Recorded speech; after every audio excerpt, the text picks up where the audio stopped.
Oh, we actually live. What's up, everybody? I'd like to welcome y'all back to the Real Talk with Real Estate Investors show. We've got a great guest in store for you guys today. I've had the pleasure of knowing this beautiful lady for about two plus years now. We've got a chance to see her grow and her business grow. And man, she's crushing it in real estate and wholesaling. And she's got a lot of things to tell you guys and share with you guys today. So Heather Dearborn, I'd like to welcome you to the show. How are you today? I'm good. How are you guys? We are fantastic. Doing amazing. That's right. That's right. You know, just working in the new world, right? Exactly. This is my makeshift home office now. I didn't have a home office before, so. Gotcha. Now you're down there in Tampa, right? Down there in Florida. Yeah, St. Petersburg, which is like just outside of Tampa. So. Very nice. Now I know that we were talking just a little bit ago that they got all the beaches closed down. How terrible is that, right? Depressing. Like we're still allowed to do outdoor walks and stuff like that as long as we're socially distanced, but you're walking by, like, you know, they fenced everything off. There's cops everywhere. It's not as fun as it used to be, but we're back. So. I think we've got like some sort of Zoom thing where we can make like your background the beach or something like that. Yeah. Night we had our brokerage happy hour last night, and he made his background 𝗥𝗲𝗧 and it was hilarious. That's sweet. That is sweet. Well, gosh, you know, we're really excited to have you on today. You know, like I was saying before, you know, I've gotten a chance to know you over the past couple of years and you know, see what you're doing. I know that you're doing a lot of real estate transactions and also, you know, dabbling into wholesaling as well. So I'm really interested in hearing more about all of that. But before you take us there, kind of take us, you know, through a journey through the past. Heather Dearborn, you know, how did Heather Dearborn come about? So I grew up an Army brat. I was born in Germany. I don't remember it, so I don't have any like cool Germany stories. But after that, we moved to San Antonio and lived on base. And then I've been in Florida since I was 5. So pretty much same county, which I would say definitely gives me, you know, a little bit of an upper hand as far as when I got into real estate. Just, you know, anybody could name off any street and I knew where it was, knew if it was a good area, pretty much knew about what the comps would be, stuff like that. So now I'm trying to branch out into other areas, unknown territories. So it'll be fun. Very nice. So I remember you said that you had always kind of had that entrepreneur mindset, you know, ever since you were little, right? And so tell us a little bit about that. You know, what age did you start to get that entrepreneur spirit? And did you have some sort of like lemonade stand or, you know, a little bit? No, it was really weird. I mean, the only stuff that I sold in school was stuff that I was not supposed to be selling in school. So I was always very rebellious. Hey, but you were making deals though. So I was always very like on the rebellious side, kind of always pushing the boundaries and stuff like that. So I never really wanted to go to work for anybody else and build somebody else's dream. But I had no direction. I didn't know any entrepreneurs. My parents were very blue collar. My mom worked full time. My dad worked 2 full-time jobs. My parents were never home, so my sister and I had a lot of freedom for 2 teenagers, good and bad. So I started to realize like I didn't think school was my thing. I was super book smart. I was the type of student that really didn't have to pay that much attention, and I could just take exams and pass them and skim through stuff pretty quickly and pass it. So I was very bored in school. I was always like pushing the boundary and saying like, can I just come in and take the test? Like, I don't need to sit in class. This is stupid. I was very cocky. And they eventually put us all, the troublemakers, in a dropout prevention class together. And all of us ended up dropping out eventually. So I left school when I was in 10th grade. And my dad made a deal with me because I'd already like missed too many days. So to pass high school, I would have had to like go to night school and summer and stuff like that. So I made a deal with my dad and he's like, okay, I will let you drop out of school, but you are starting college right away. Because in Florida, you could start college at 16 if you had a GED. Nice. So that was my plan. Everything got flipped upside down because when I was 16, a lot of things happened in my family that separated my family. So overnight, we went from, living a pretty normal, what I thought was normal at the time, lower middle class upbringing. I didn't realize we were poor. My parents played it off very well. We were always provided for, but literally overnight, my life changed when I was 16, and we all ended up homeless. So my dad made some really like poor choices. Parents separated, like all this craziness happened, and I ended up basically getting my life turned around, and I went back to school. I was living with a guy that I had been dating for like 2 weeks, and his family like made me go to church and made me sleep out in the living room, and like we weren't allowed to sneak around or anything. And it was just a good like family upbringing for a while. And I decided to move back home, and my mom and I got a place. But being the way I was like, well, if I'm going to move back in and pay bills, I'm an adult now then. Like I have no rules. So I took that to the extreme and was still working like crazy and going to school and stuff, but definitely getting in a lot of trouble. And eventually like my dad came back around, and like we all started getting along, and my dad became my best friend and my biggest supporter, and was like, what do you want to do? And I was going to school for nuclear medicine, and I wanted to open my own practice basically. And I knew I wanted to help people, but I started working at a nursing home for people with Alzheimer's, and realized medical was not for me. Like I couldn't do it. And this was at what age? Early 20s. Early 20s. So I I'm sorry, go ahead. got staticky for a second. Go ahead. Oh no, I'm fine. So you were going to college for medical and decided, this isn't for me, right? And so yeah, so I couldn't figure out what I wanted to go to school for, and I was like, well, I'll just go for business then, because I can always get a job. So I didn't really like that very much either. I wasn't really strong in math. So I basically, the last 3 years that I was in college, I took every single class that I wanted to take. And I was like, I'm not going to worry about getting a degree. I'm going to like just educate myself. And so I went to school. I went to college for 6 years, and I don't have an associate's degree because I just never went and got it. I'm like That's okay. a couple credits off here, But I started getting really into art, and I went and worked at Home Depot because they had 50% tuition reimbursement. So I was doing that for a number of years, and I was teaching these like faux finishing classes. I was the paint girl, working my way up to retail management. And this guy came in, and he kept buying like all of these products. And I was like, what are you doing? Like nobody comes in and buys, 50 gallons of Venetian plaster in a week. Like, what are you doing with this stuff? And he happened to be working on this. It's one of the biggest mansions in Florida. And he invited me to come and work for him. And I was like, no way. Like, there's just no way. But after a couple months, he finally recruited me over there. I left Home Depot and started working like 80 hours a week as an artist, with everybody else being from another country but me. So everybody else was like Hungarian, Romanian, stuff like that. And I learned a lot of stuff about different cultures and, working as an artist and stuff like that. But that's what led me into real estate, because I realized most of the houses that we went and worked in, which were gigantic houses I'd never seen before, would be like 6 of us working in a house for a year and a half, decorating, doing their walls. And they're paying $40,000 for us to paint their bedroom. And this is like, kind of height of the real estate market. I was young, didn't really know anything about real estate.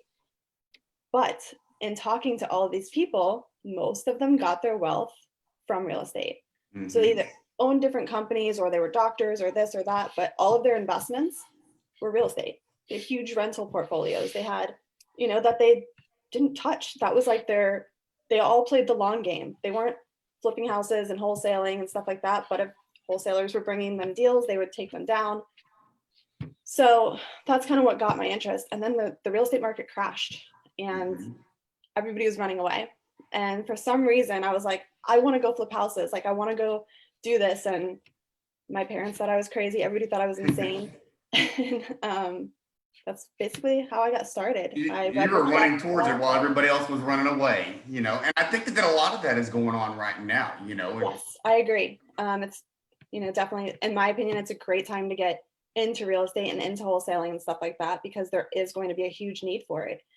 But I ended up reading Rich Dad Poor Dad in 2009, and I wholesaled my first house in 2010 with my boyfriend. Nice. How did you get your first deal, by the way? Let's see. Our first deal was actually pretty interesting. I think we got it from, maybe it might have been a RIA that we went to. And we were just sending out letters. We were sending out letters to out-of-state owners, out-of-state landlords, stuff like that. The issue was my boyfriend and I both quit our jobs. So I didn't know anything about like us having to have a marketing budget. So we were literally sending like one-off letters, no follow-up, no nothing. And at that time, I think we were just getting lucky. So we got one under contract in kind of, I guess they call it like an up and coming area in Clearwater. Very cheap. I think it was like 22,000 or something like that. Little wood frame shotgun house. The guy that was selling it, the guy that was buying it, they were from Mexico. They didn't have papers and they didn't speak any English whatsoever, none. And I speak very, very broken Spanish. I can understand it better than I can speak it. So I found a friend of mine that was a broker, and I guess they also went to his church. So he understood real estate language and was able to, we had, gosh, like 14 people at the closing because they had translators and title company, and their whole family was there. And, it was me and my boyfriend all excited to do our first deal and all this other stuff. And we sold it to them and they were very happy. And Sweet. What did you make off that deal? You don't mind me asking? I think off of that one, because it was such a cheap house, I want to say probably like 5,000, which to us, like I've been working at Home Depot. I think my paychecks every 2 weeks were like $800. And I was like, so it was taking a month to make what you were making off of one deal, right? Right. So I didn't have my real estate license, neither did my boyfriend. And we just started, getting some wholesale deals done. Some of them I still regret getting rid of because we sold them so cheap. I'm like, that house we sold back then was $18,000. And I'll look at the MLS today. I'm like, it just sold for $160,000. Like back then, if you had known, like you would have held on to it. But for sure. It's funny to like go back and see the cycles and stuff like that. But I think the largest one we did back then, we made like $20,000 on a house that was like less than $100,000. And it was really cool because the investor that we knew him from a RIA, and they took down a lot of properties. And we knew that he bought properties in that area, and we called him.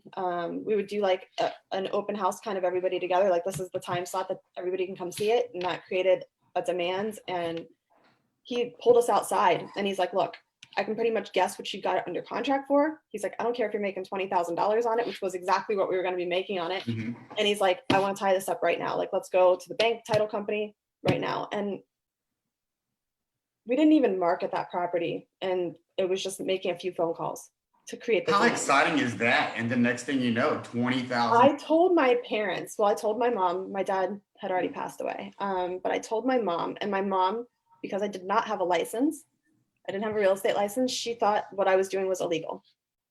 She thought I was going to jail. Ponzi scheme, you're going to jail. And I was like, no, Mom, it's perfectly legal. Like, look, it's a Florida FAR contract. It's an assignable contract. I'm trying to explain it to her. Nobody in my family has ever bought a house, still to this day.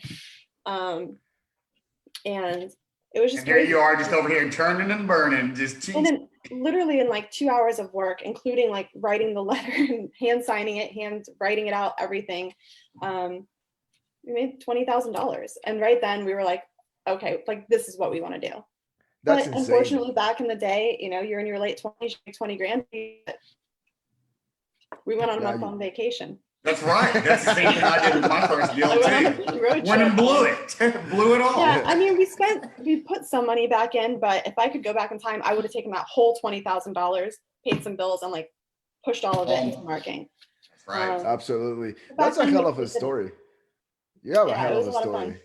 So it sounds like it was a lot of fun, and it sounds like you have a great example right now for this season because, like you said, you started all this right after the recession. So you're living proof that at any given point in time, you can make anything happen. Yeah, and we still feel like we got in too late back then because we talked to friends of ours that got in like 2007, 2008, and they were like killing it for 2 years before we even, because it took us a long time to do our first deal. We were very scared. We took like the first year that we were together, I stayed in school for like 2 semesters, and like we were trying to take these like real estate boot camps and stuff like that, where we're like going out of town to Orlando, taking 4 or 5 days, and like you're just in like wholesaling and seller financing, and you know, they like break down different days, and you're just like drinking from a fire hose and then trying to go out and do these deals, but they're not really telling you like, this is exactly what you need to do. This is how you build your back office. This is how you pay your taxes. Like they weren't teaching that type of stuff back then. There were a couple people on YouTube, but it wasn't Instagram. Like we didn't really do anything online. We were buying lists from ListSource, and that was it. Like you're absolutely right. You know, I think back to whenever I was working on my first deal or two, it was extremely intimidating, you know, and I was like you know, before I decided to jump in full force, you know, I was the paralysis by analysis type, you know. I was like, oh, I need to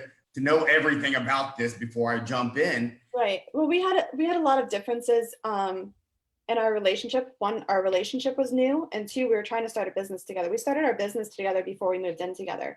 My like mom literally thought I had lost my mind, like completely.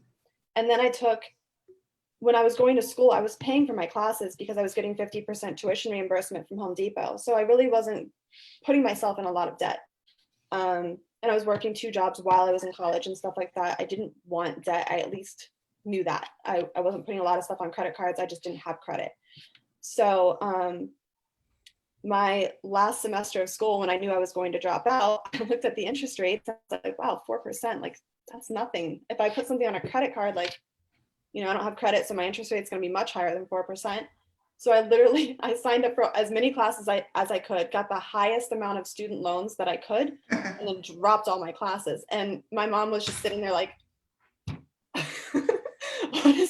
what is my daughter doing? And we put it like literally all into real estate classes. We didn't have enough money left over for marketing. So we were very, very like driving for dollars, putting out bandit signs in the middle of the night, grabbing our dogs, like, okay, date night, let's go put out some bandit signs. Like, I dig it. So y'all were doing pretty well back then, you know, doing some deals at some. We were doing okay. I mean, there were a lot of people who were taking down a lot more than we were, and we always felt like we're missing something. There's something like that we're just not doing right. And now looking at it, we just weren't putting the money into marketing. We weren't doing any follow-up. We got very, very niched out when we started doing probate, because when we started doing probate in our county, there were only like 4 people doing it. So literally every single letter that we sent out, and we were doing it correctly, like we were sending a letter to the attorney, a letter to the PR, you know, letters to the heirs, and they were all different letters and, you know, very empathetic and stuff like that. I mean, you're still going to get cussed out. You're still going to get called an ambulance. No doubt. But we're like, look, we're just asking you, if you are going to sell this house, we would like to make an offer. That's it. Cash offer, whatever. So we were doing really well with that. That's how we took down our first 2 fix and flips, was from probate. And we developed relationships with them. We showed them pictures of what we were going to do to it. They liked us because we were a couple and we were young and hungry. And they just, you know, a lot of the families were like, can you send us pictures afterwards? You know, stuff like that. So that stuff was always cool. So we never felt like we were going in and taking advantage of anyone. And then 2 years into it, I decided to get my real estate license because we were so sick of dealing with realtors. All we were doing. Can't beat them, join them, right? Well, I had a role back then, and that was basically to make 15 offers a day through the MLS. So we were doing our other marketing for out-of-state owners, stuff like that. But my other thing was like, if we can take down MLS deals that have been on the market for a while, stuff like that, like, let's do that. So I was working for a broker, and I was his only agent. He was like in his 70s, and he was teaching us a lot, and like teaching us how to run numbers for rehabs and stuff like that. So we knew like what other people were looking for, and we were pretty on point with our numbers. Like we said it was a 50,000 rehab, it was 50,000. Like we were good at running comps. So a lot of the buyers and stuff like that around here like really trusted us. They'd still check on us, but they knew like our numbers were pretty on point, because we would actually go to the houses and take pictures and send them like packages and stuff.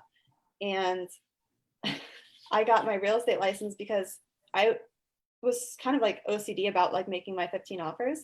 So I would get up in the morning, hit the MLS, write everything out. And I'm like, okay, I would call these real estate agents and be like, all you have to do is go to the property and open the door. I'll send you the contract. I'll do all of your work.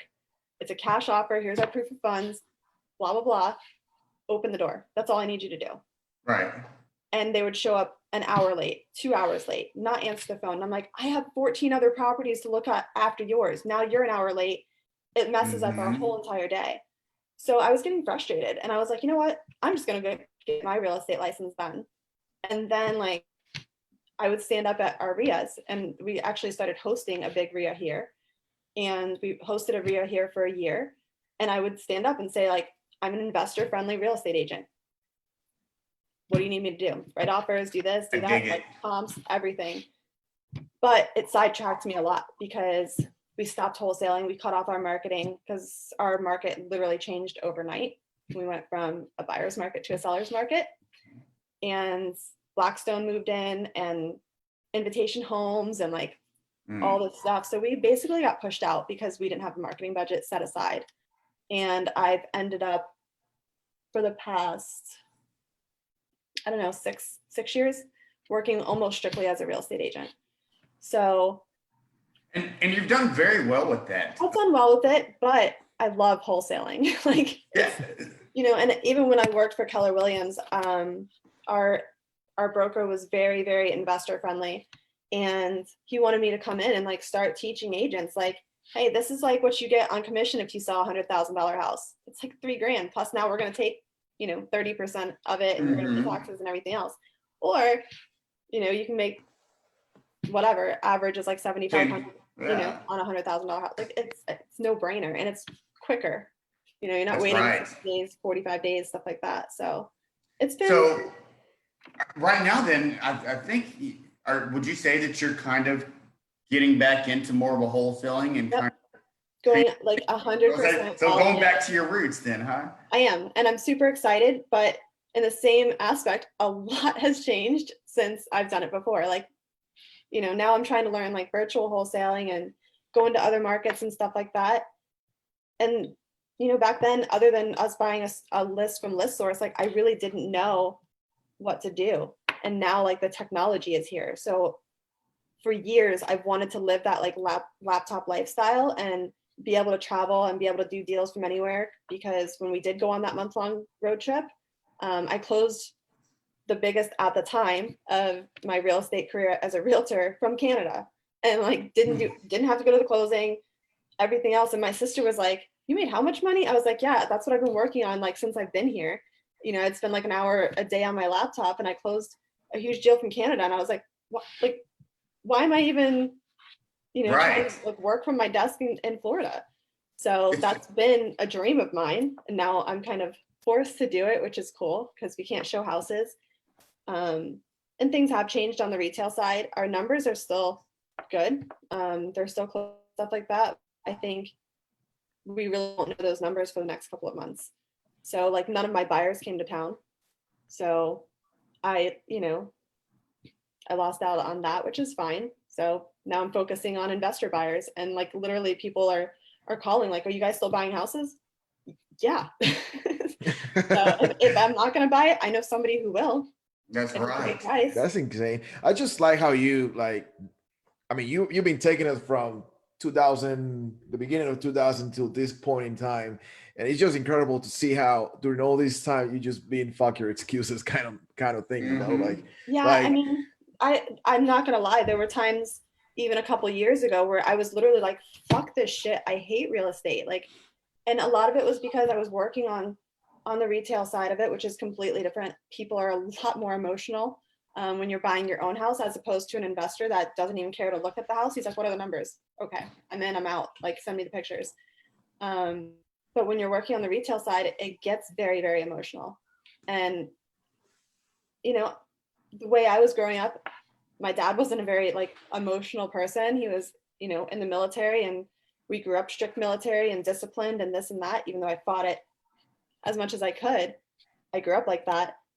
And then, you know, just having that structure and everything now, like even friends of mine are like, there's no way I could, like, I wouldn't sit down and make myself do the work. I'm like, well, then you wouldn't make any money. Like, Sure.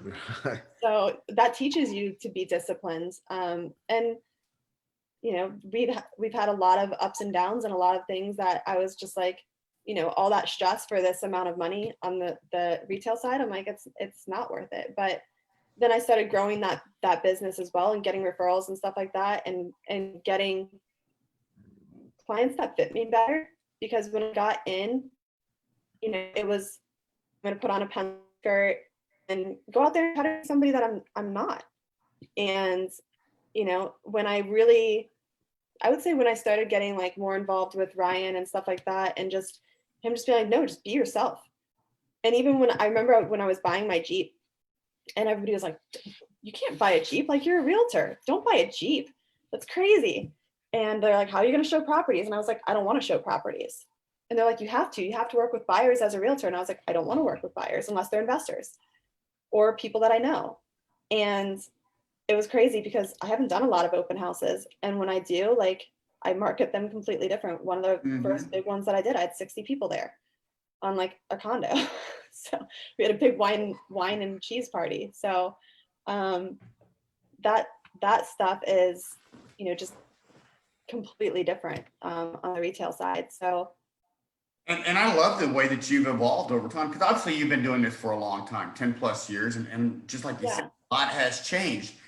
You know, and it goes back to the saying, who moved my cheese kind of a thing, but you keep to evolve, and you continue to evolve with newer techniques and more efficient ways of doing business and so forth. You have to, because you look at a lot of the agents that don't, and they kind of just get left in the dust. You know, there's agents that still can't use DocuSign today, or, you know, so I'm like, how do you not go crazy every day? Like, you're driving documents to your client. Like, if I'm a client, I don't even want to meet with you. Just know that is not an efficient way of doing business at all. No, we still have like, as of a couple of years ago, our agents got forced to finally start using electronic lock boxes, and they had to upgrade their flip phones to smartphones so that they could use the system. And like, to see them just completely freak out, and I was like, I hope I'm never like that. Like, I want to like keep up with everything. But like, going back to, you know, just being myself and being authentic. Like, I went out, I bought my Jeep, I lifted it, put a snorkel on it, put lions, not sheep down both sides of it. That thing's badass. Like, there's a bunch of guns on it. And it was like, oh, what if you show up at somebody's house and they get offended and stuff? I'm like, those probably aren't people that are going to resonate with me, or I'm going to build rapport with anyways. Not that all my clients agree with my Jeep or my red hair or the fact that I have like a visible tattoo or anything like that, but most of them like respect that I'm not trying to be somebody that I'm not. So, you know, now I show houses a lot of times in Converse and jeans, and I'm just like, it's like I'm just showing houses to a friend. And now a lot of my clients are ex-military, are you know, bodybuilders, stuff like that, people that I've met at my gym, and they like that stuff, you know. So it's by accident I got around people that, you know, I fit with well. So I dig it, you know. I believe it's important that you mentioned that, because a lot of people try to go after everybody, when in reality, not everybody is a perfect client for you, you know? Exactly. And, you know, a lot of my clients, like I said, they're very different, but they like that, you know, I'm open with them and they can have a normal conversation with me. So even, you know, some of the stuff that I've posted on Instagram, like if I'm cussing or something like that, I'm like, it happens much more often now than it did a couple years ago, but my, you know, buyers or sellers or anything that I'm working with, they start following me on Instagram or start following me on Facebook. And I'm like, oh no, like now they're going to call me and be like, you're fired. Like, and it never happens. Like, I did a like Jeep photo shoot, and I had, you know, my client she was in her mid 50s, and I went over to her house the next day, and she was like, I just want to say, like, I loved it. And I was like, what? And she's like, oh yeah, she's like, I've been following you for a while. She's like, I like your stuff. She's like, I like how open you are. She's like, I wish, you know, we could have been like that when we were younger, but I don't know. It's definitely different. So I'm coming out of my shell a lot more and not caring what other people think anymore.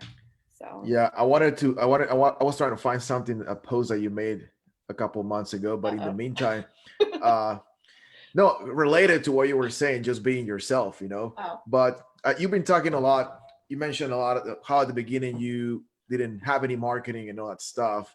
And I think you have evolved in that part, and you have understand that it's important to adapt and how the world changed, how the industry changed, and how the way we do business changed. Because a lot of people watching this, especially in the real estate world, right? There's still people that they stubborn to keep cold calling and make things the hard way.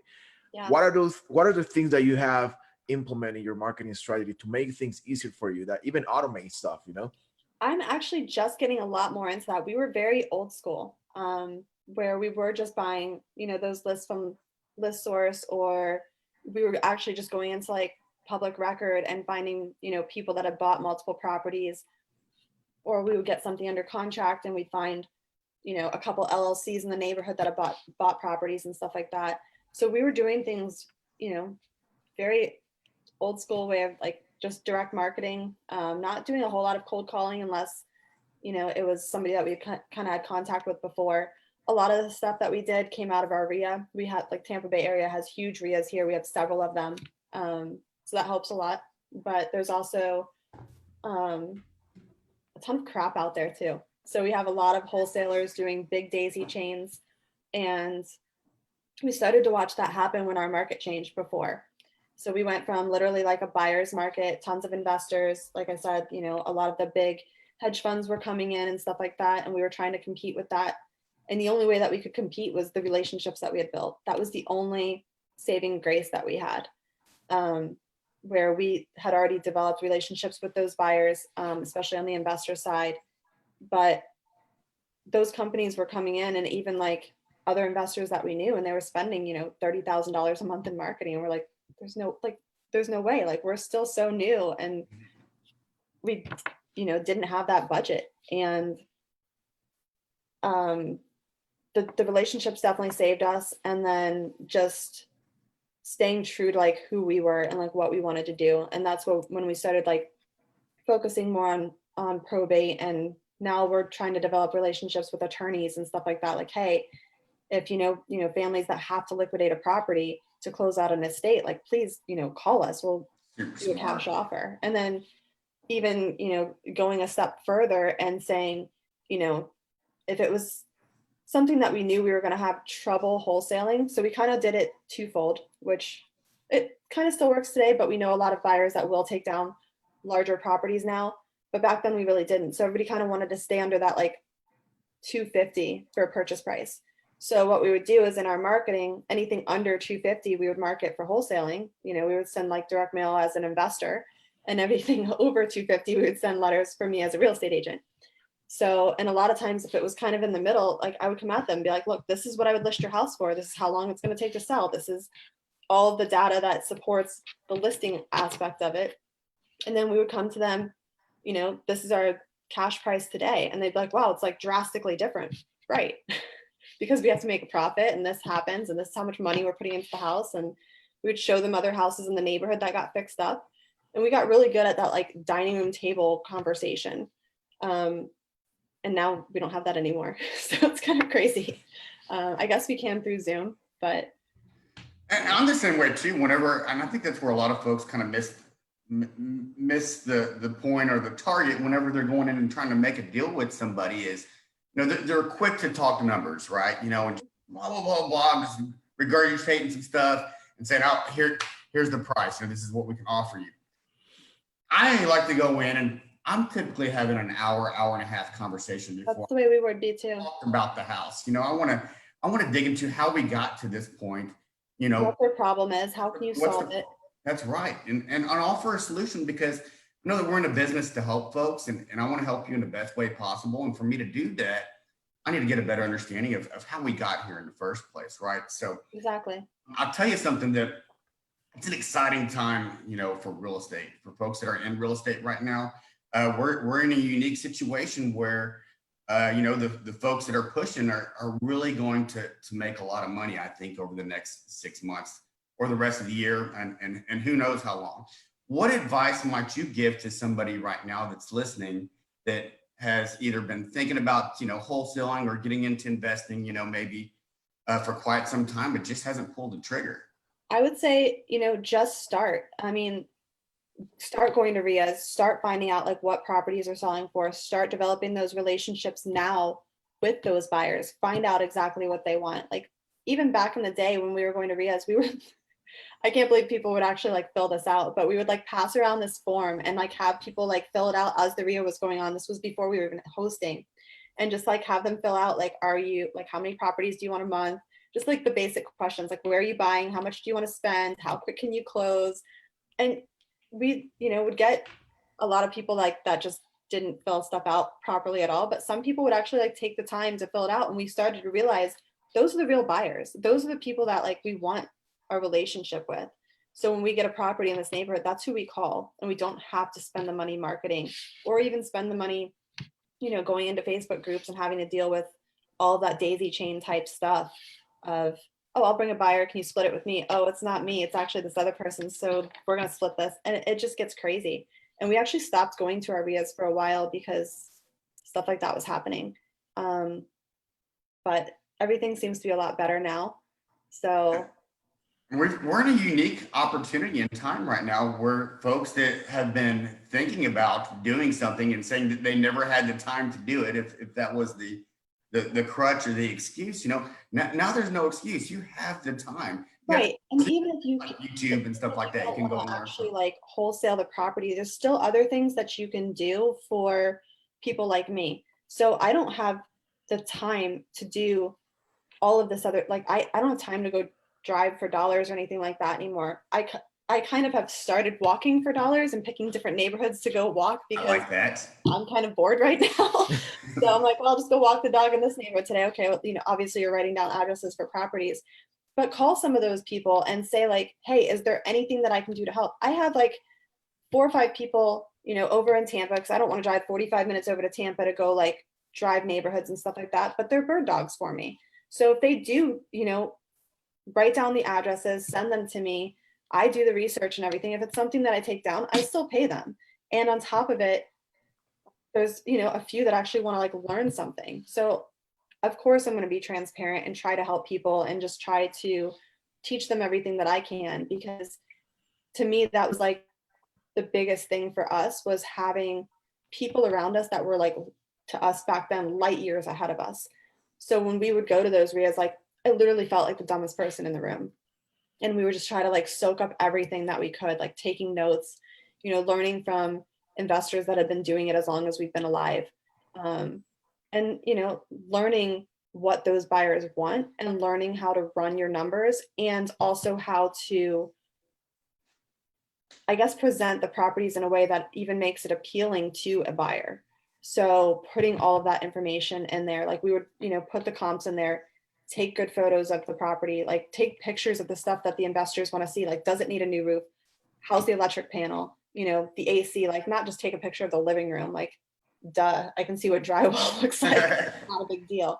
But really taking pictures of like the important stuff that, is big ticket items. Like, even if it's something as small as like, there's been properties that we've looked at before, we're like, oh, it has older windows, like we have to replace the windows in this property. Well, when you walk outside, nobody else in the neighborhood has replaced the windows.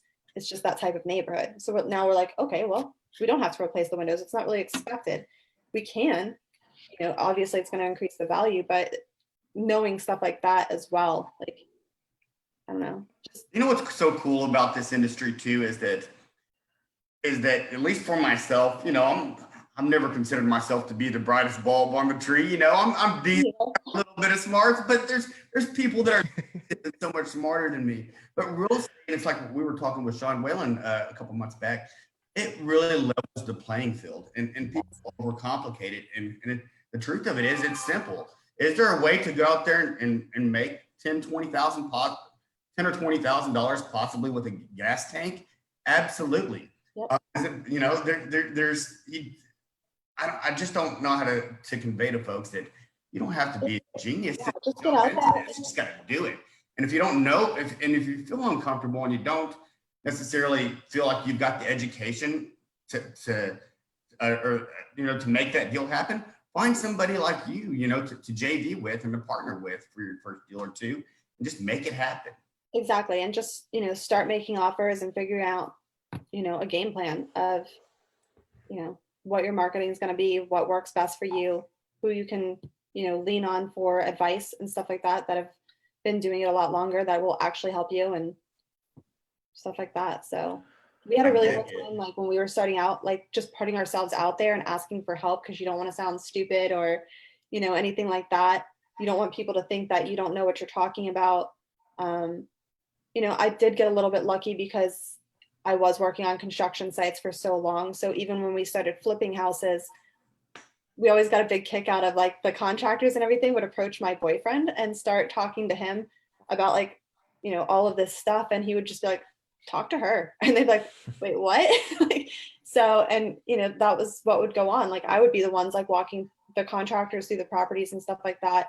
And, making sure that they were charging good prices and let them know, like, you guys are bidding, we're getting other estimates and stuff like that. And we learned the right way to deal with the contractors and those types of contracts and stuff like that as well. I've got a friend of mine right now that's going through on her own personal house. She's been a realtor for a long time, and she gave the contractor all of the money before he was even halfway done with the job. So Row. Oh now the contractor, there's no money, like just stuff like that. Like, they don't, that's the type of stuff you have to learn. So, and there's so much information out there now, whether it's free on YouTube or wholesaling classes, stuff like that. Like back then we were waiting for people to like come to our area and teach us and put us in like a 4 or 5 day camp.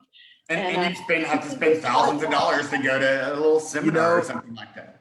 One of the things that Trevor was mentioned about this industry a little bit ago is how creative you can actually get, and you don't have to be old school or just follow certain steps in order for you to be successful. And I think you're a proof of that. Like everything that you've been sharing here is proof of that. And the picture that I was looking actually was that sign that you posted that was saying updated as fuck. Oh yeah, that's my sign writer for actually me being a realtor. That's a little bit different. So that's actually a pretty funny story. So my broker, the brokerage that I work for, is extremely investor friendly. Most of us, when we have our Monday meetings and stuff like that, we're all talking about investment properties and stuff like that, but we're also retail agents, which is actually the perfect scenario for me right now.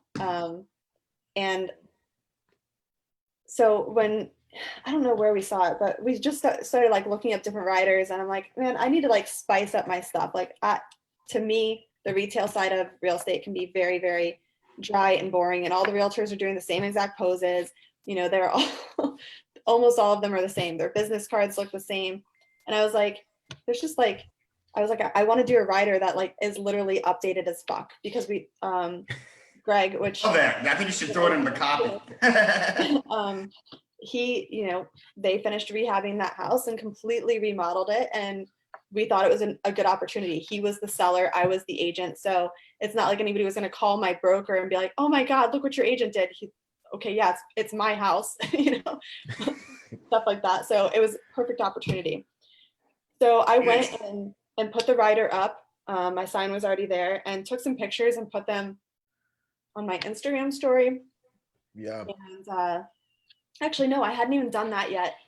I woke up the next morning, and there's like this other like huge realtor page that I wasn't in, because I'm just, I have my own realtor pages and stuff, and it's a lot of the same things like memes and all this other stuff. It's not a lot of like productive stuff going on.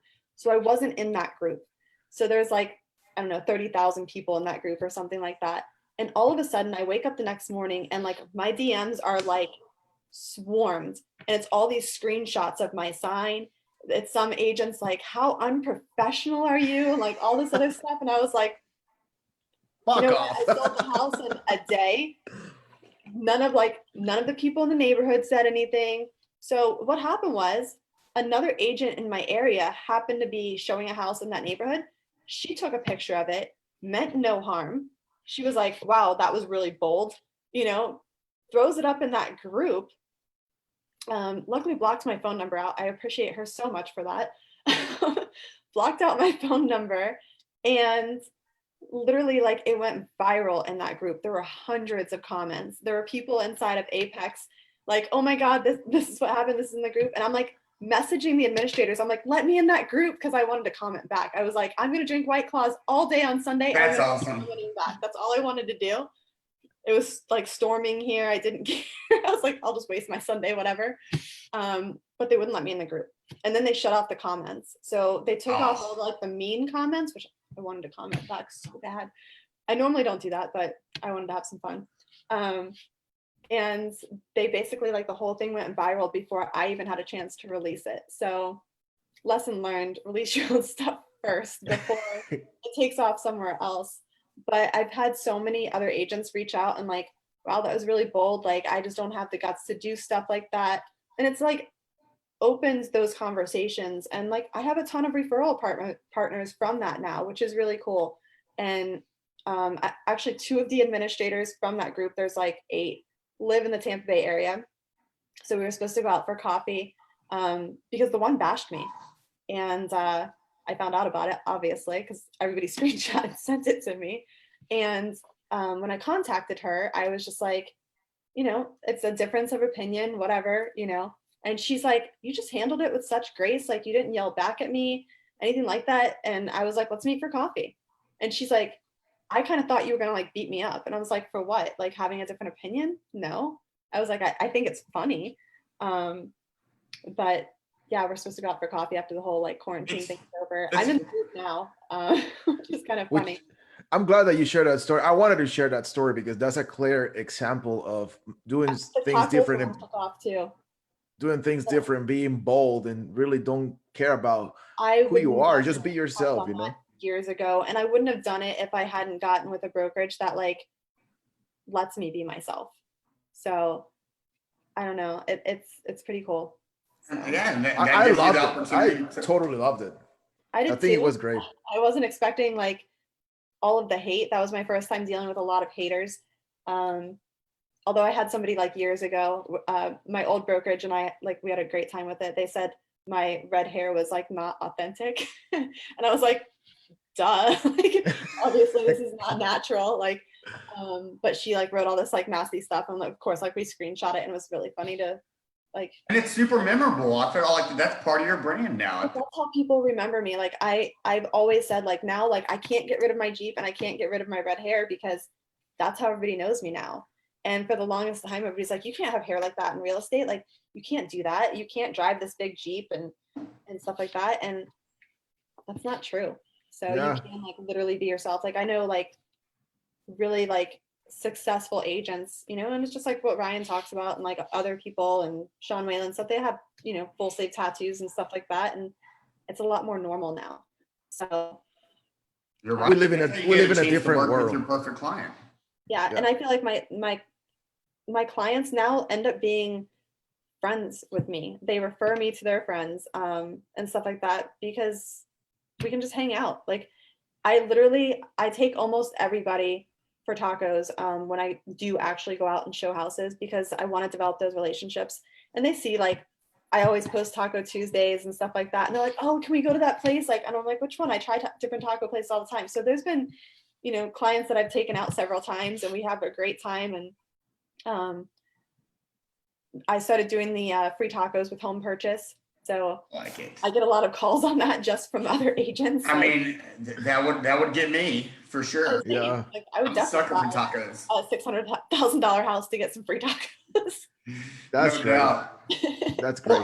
I really loved it. I really love this story, because I think, again, I think this is a great example for everybody in this group and everybody else that's going to watch this in the future, watching now, about how important it is to be authentic and how important it is to just do what you got to do to be successful. You know, in this case, every single decision that you have made until this day have made you successful, and brought you to this point where now you can help others and share your experience and be a great example for a lot of people out there who is afraid to take that first step, even. You know? Yeah, well, I mean, even back in the day, I look back and I definitely had more of that scarcity mindset too. Like, you know, if somebody else joined a group that I was in that was in Tampa, I would get like, oh my God, like they're going to come and, you know, like now they're competition with me and stuff like that. And I always kind of looked at them like, not like as an enemy, but as like somebody that could like take something from me. And like, even when, you know, I left my old brokerage and I went with the brokerage that I'm at now, you know, it was different because like we were able to join up and help each other. And like, he enjoys helping people just as much as I do. So, you know, and just seeing like him grow it as like us being a family and being, you know, watchful of each other and sharing stories. And, you know, we did happy hour yesterday and we were just like able to like chill. Like, we're like, okay, like let's none of us talk about business. You know, there's kids in the background, there's dogs in the background. Like, you know, we're joking around about us having quarantine hair, like all this craziness, and just being like around people that you can be yourself with is pretty cool. So Awesome. I dig it. Well, you know, I know that you're limited on time and you probably have a lot of things to attend to later today. So I just want to ask you just a few quick questions that I think our audience would be interested in. okay. I know that you had already mentioned Rich Dad Poor Dad as being one of your go-to books. What's another book, you know, that you feel like there's folks that should definitely get their hands on that's been helpful in your life? I think for real estate, for me, like it was always about developing those relationships. So books like Instant Rapport, being able to have those relationships on the phone and stuff too, because now we don't get to go sit at the dining room table with somebody. So to be able to develop rapport over the phone is really important when you can't see their body language. You can't see if they've like literally sat their phone down and walked away and you're just like talking. So that book, How to Win Friends and Influence People. That's a good one. Think and Grow Rich. Another good one. And then non-real estate related, I would say Relentless was really good. That I read during 75 Hard. Yeah, and you know, I think the books that you just named were some great ideas. You know, folks just got to learn to do things just a little bit differently. And like, you mentioned Who Moves My Cheese earlier. that's a good one too, for sure. That's a good one. There's actually a short little video on YouTube that basically like, it's like a summary of the book. It's kind of cartoonish, but it gets the point across. I've shared that with some people that just, they don't like to read, which I think is crazy, but. So one other question I'd like to ask you real quick, and I know that you've been kind of a great supporter of the show and been tuning in since we've been doing this, so we really appreciate you that. Who is somebody that you think that we should interview next or in the future?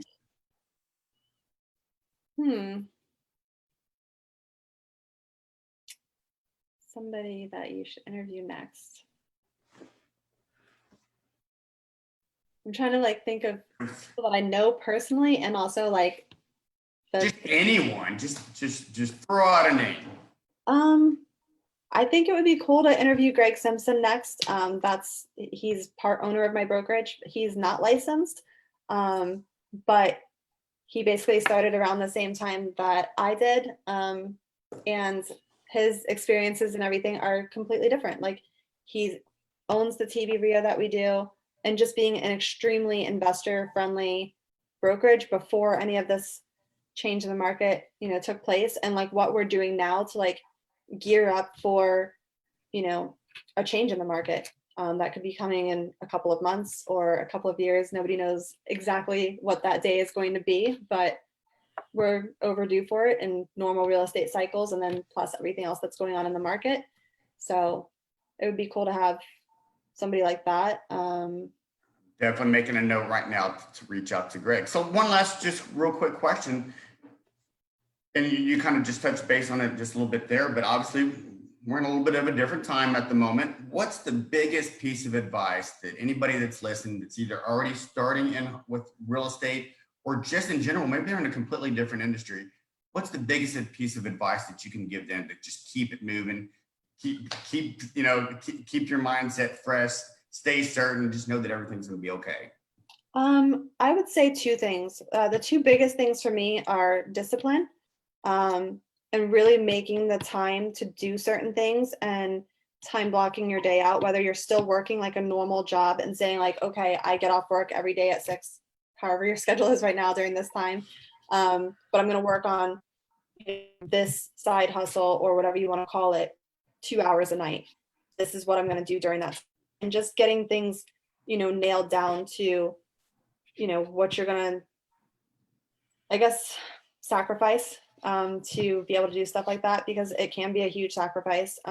There's times, a lot of the times where friends, want to go do stuff and I'm working. So, and there's a lot of things that I don't let deviate from my time. I have my morning routine like nailed down. And I would say 90% of the time I'm very on point with it. And when I'm not, it shows up everywhere. It shows up in my personal life and my business life. It just kind of wrecks my day. And sometimes it can wreck a couple of days in a row if I let it. So staying very, very disciplined has helped me immensely. And I'm not a structure type person. I always thought that, my teenage years and my 20s and stuff like that. But now I see the value of it, and I see how important my time is, and not wasting it, not turning on Netflix when I know I should be doing something with my marketing, that type of stuff.